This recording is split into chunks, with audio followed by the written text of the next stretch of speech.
Let's talk about these. These are filters, and you might wonder why would you need a filter when you're using a digital camera. I will tell you why and how to use them, and will pick you 4 filters that you actually might need.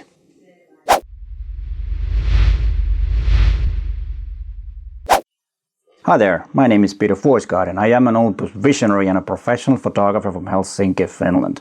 And before we start talking about these filters, please consider subscribing to my channel and hit that bell so you get notified when there is a new camera online. My channel is all about you getting to be a better photographer, and of course about Olympus gear, and this time about filters. As you see, I do have quite a few different filters. Some of these are from the film era, like these Cokin filters, which I will talk about a bit later in the video. There are some really fun and actually quite embarrassing filters that I still have and actually used them, but we'll talk about those a bit later. Sorry, it makes me laugh when I think about that I've actually used these, but we'll talk about those later. Filters might seem to be obsolete nowadays. Like, we used to have filters like UV filters, skylight filters.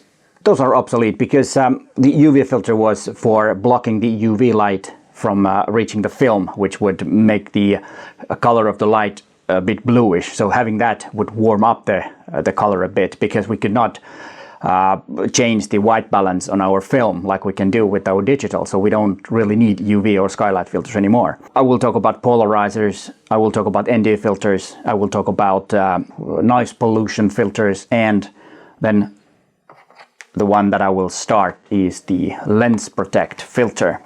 This is a piece of glass that you screw on your lens, and about that, if you have different size lenses, check out what is the filter thread of your lens, and you need to have every lens that has different filter that you need to have a different filter. Of course, there are so-called step-up rings or step-down rings that you can mount. Let's say this 62mm filter, which is for Olympus M.Zuiko Pro lenses.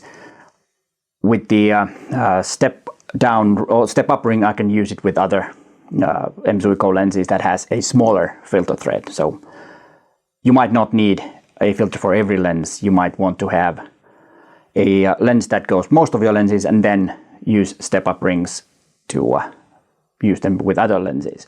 But the protective filter is actually quite handy to have, just in case you need to go into a very dusty place or it's raining. It's better that all the dirt and water is on this filter rather than on your front element on your lens. It's a lot easier to clean, and if something scratches your filter, it's easier to get a new one instead of fixing your lens or buying a new lens because there's a scratch in the front element from, let's say, like sand or something like that.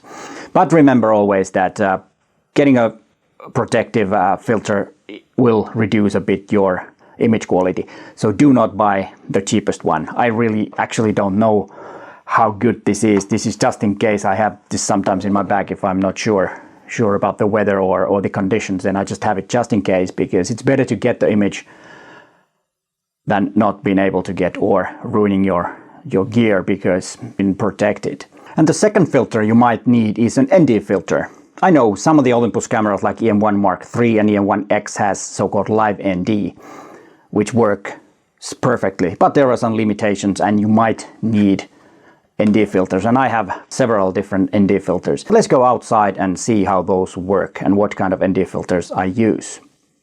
Let's first talk about what ND filters are.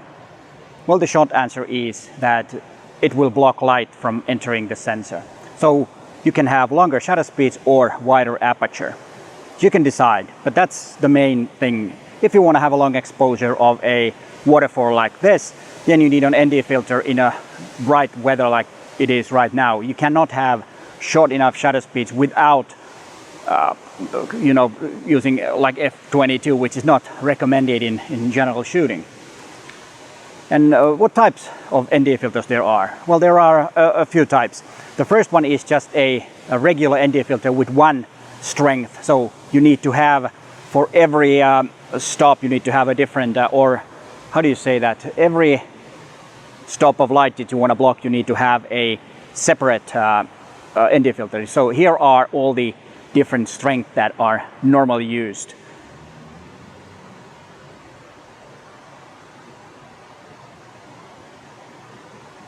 And then there are variable ND filters where you can have a different amount of light to be blocked by turning the front element of the filter. It's actually made out of two polarizing filters, and then you're turning the front element, it will block the light. And this is very handy, especially if you're using or not using but making videos, because it's really hard to change filters all the time.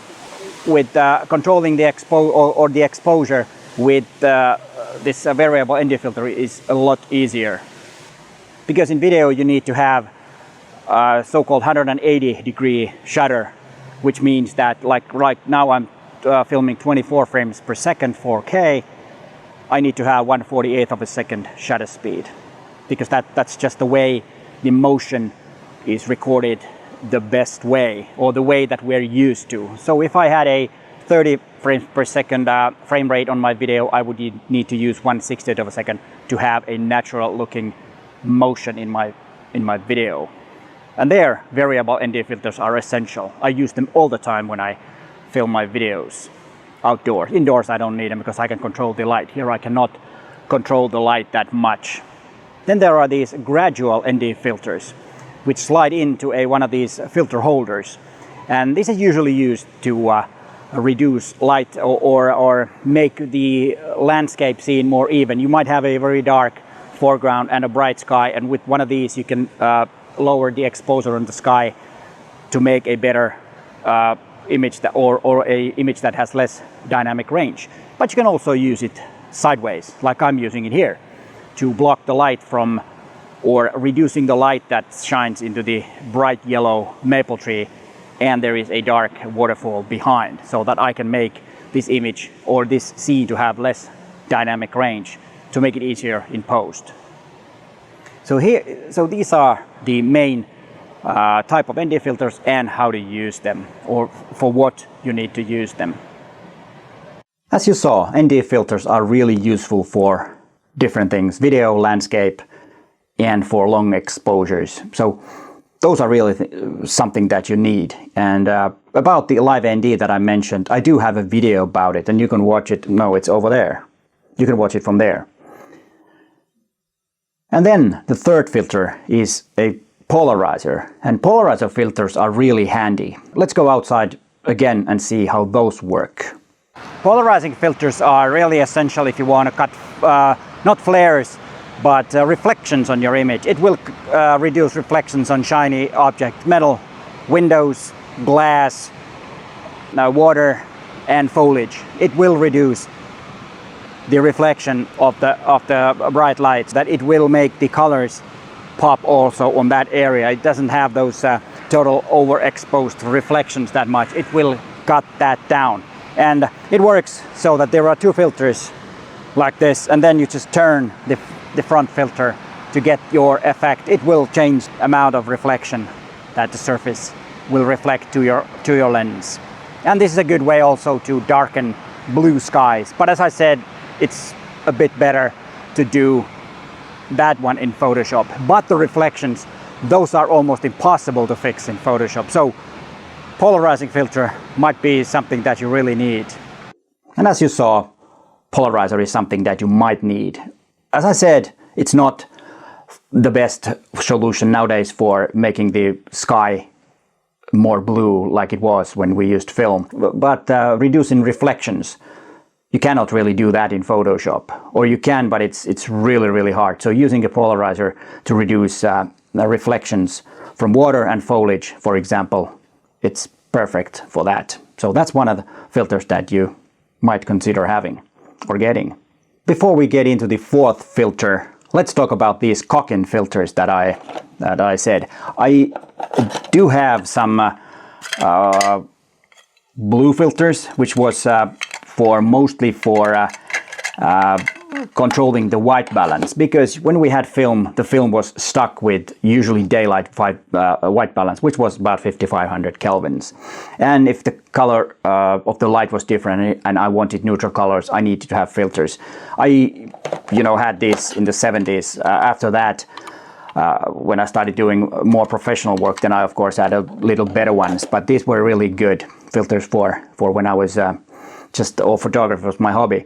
And then I also have different color filters for black and white. This one is yellow, which will make the sky a bit darker, I remember. Then I have orange filters that make the thing a bit darker.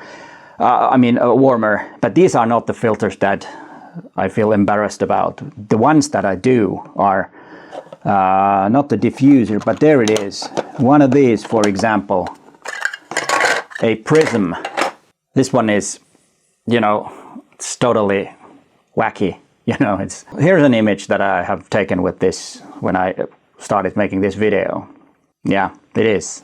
Well, for something it could be used, but we have to remember that getting effects like this, the only way was filters. Now we can do all kinds of things with Photoshop when we have digital. It's much easier. We can kind of tweak it. That was it. And then I had a star filter which made all the highlights to look like stars. And this one actually is pretty fun still. I haven't really used, but of course I needed to test it. And here is an image. And then also I did have a diffuser number 2, which was a kind of like a soft focus filter. It made everything a bit... That's good. It wasn't a filter. It wasn't a filter. It makes everything look a bit soft, like a dreamy filter. And you can do that in Photoshop, but doing it optically is actually not a bad idea. Then I had a... Now I'm dropping everything. Then I had a close-up filter, which was pretty handy to do close-up photography because I did not have macro back in the 70s and the 80s. But this was really a popular set of filters to have, and you attach them with a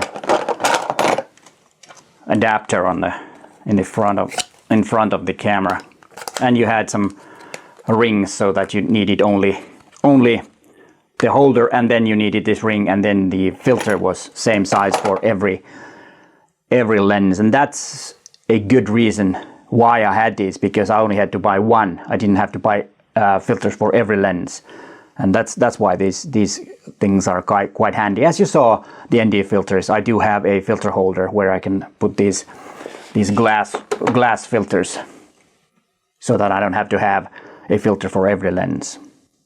But let's continue.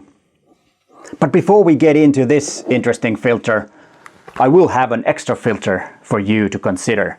But this one is for those who like to shoot night photography. This is called a light pollution filter.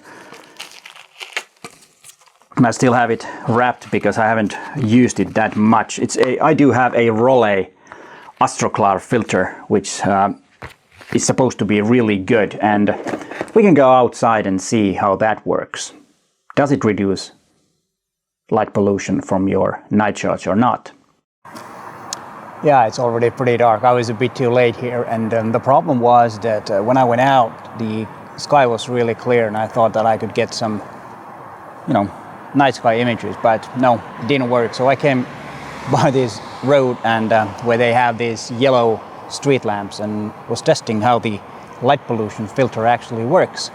And it actually is a pretty amazing filter. It makes the image a bit too cold for my taste, but it cuts down the ugly yellow cast that these street lights cast on the street. As you can see from this image that I took, it's a live comp image, and then compared to this one, which is taken with the Rollei Astroclar filter. This filter actually works pretty well. It cuts the ugly yellow light pollution, and makes the image more clear. So I would suspect that using it in night sky, it will work very well. Yeah, here are the images again, and you can compare. This was with auto white balance, and the exposure was a bit longer with the Astroclar filter because it cuts the light by like about two-thirds of a stop, as it says on the package. But this is not a very cheap filter. It's quite expensive. But if you're doing a lot of nighttime shooting, I would recommend one of these, and you don't have to have one of these big ones. This is for my 7 to 14 millimeter. There are smaller ones that can be used, the round ones that can be used with different lenses. But for this one, which I usually use if I'm doing astrophotography, I need the 7 to 14 millimeter. That's why I have the big one. But the experience is such a good experience, so I might get one with 62 millimeter filter thread. And the extra filter is a infrared filter, which is right here. And this filter will block everything except infra wavelength filters. As you can see, it's almost pitch black, so you need a lot of light to use these. And this one is IR 720. It will let through only wavelength of 720, I think it's nanometers, I don't know, nm anyways. You can get these with different wavelengths, and here are some results that I've taken with this.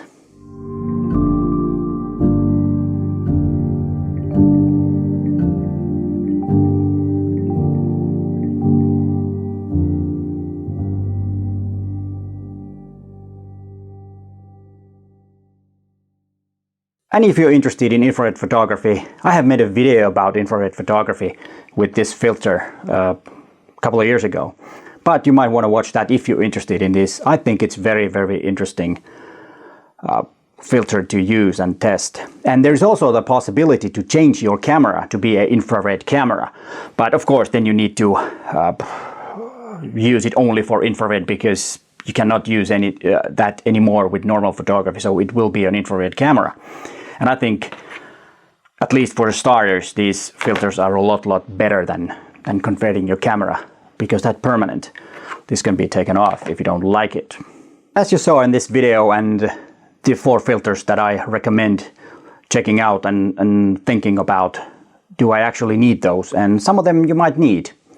And all the links to all these filters you can find in the description of this video. So if you want to use them, check out those links. And here is the infrared video that I made a couple of years ago, if you're interested in that. But hey, thanks for watching, and bye for now.